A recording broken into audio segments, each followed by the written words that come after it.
Heartless cops arrest a deaf and blind individual, had no heart when people tried to explain. Here's first video. You got any drugs? Yes, we can.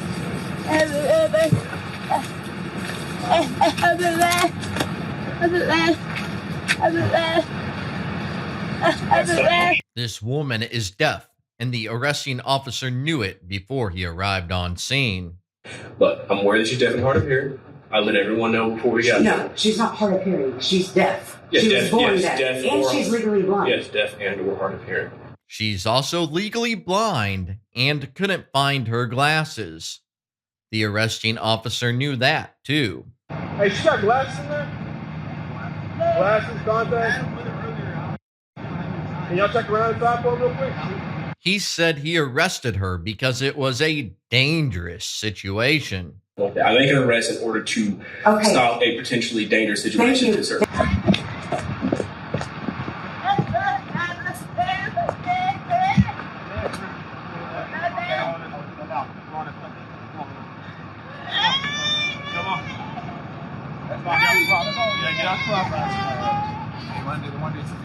Yeah. Can y'all knock that out? One of y'all? Come on this way. I ain't trying to hurt you, but you gotta get problem. Come on this way. You're not under arrest. You're not under arrest. Can you read it? It's amazing how easily you can use the police against someone.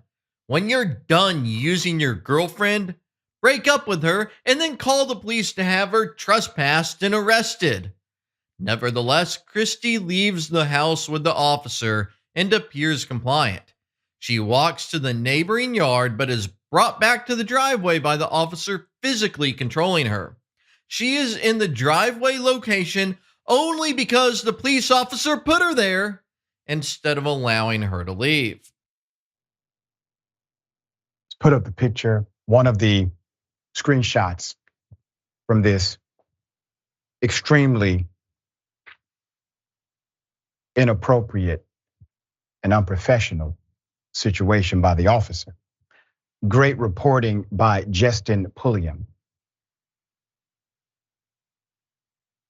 Journalist Justin Pulliam reviewed the full video and said that despite it appearing to be a domestic dispute, the officer never tried to hear her side of the story, nor offer, her a simple sheet of paper and a pen so that she could communicate in a way that he could understand. Pulliam called up the Freeport police and spoke to Sergeant Rodriguez, an officer on the scene, who claimed that she communicated through writing despite it not appearing in the body cam video. The sergeant also claimed that she said, "Yes, I understand," when being told that she was being trespassed, criminally trespassed. According to Pulliam, the family only found out about the incident from a video of the arrest and had not received any communication from the police department. By that point, the woman had already spent 2 days in jail. 2 days in jail because the officer said he was trying to stop a potentially dangerous situation. That's not what cops are supposed to do. You cannot preemptively arrest people. Pulliam confirmed from the sergeant the department had no technical means for her to communicate to any emergency contact while in custody. Isn't that sad?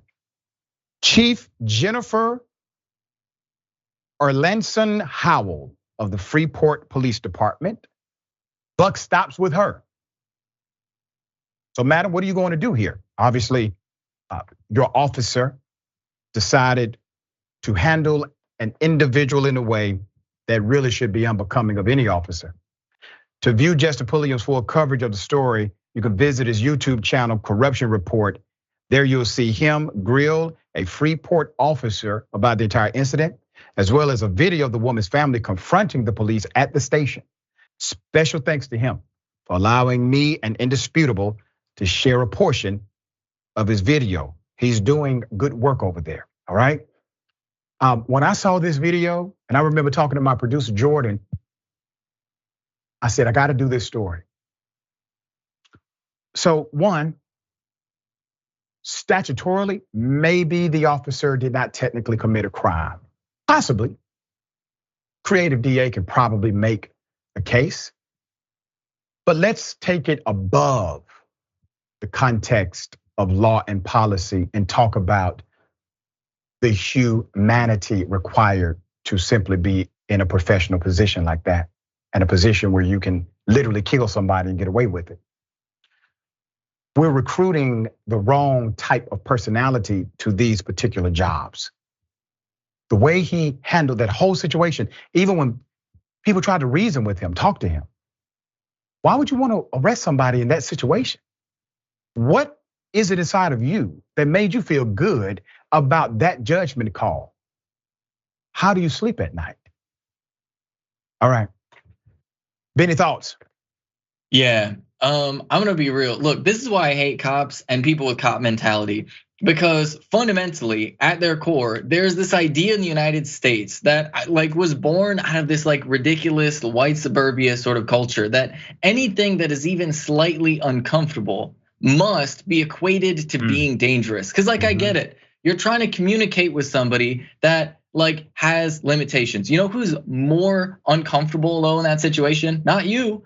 It's the person who's literally deaf and blind and has like literally armed men all around her trying to control her circumstances, right? And so, but no, of course, the people with more power and privilege in the situation, if they're made even slightly uncomfortable in any way, shape, or form, if any mental effort is demanded from them under any circumstances to have any degree of empathy for another human being, that apparently has to be equated with danger. And of course, I'm gonna connect this to what happened to Jordan Neely, where it's that same mentality. Oh, if something is slightly uncomfortable for me, that must by definition mean that it's dangerous, and I get to respond as though this is like the end of the world right here. And it is this cop mentality that is embedded into the brains of so many Americans that it's just so like, it is just so self-centered, and it's deeply, deeply pathetic, and it's fundamentally dangerous when this many people in society are unwilling to think that other people might be having a difficult time, and that might be what's creating the uncomfortable situation. There you go.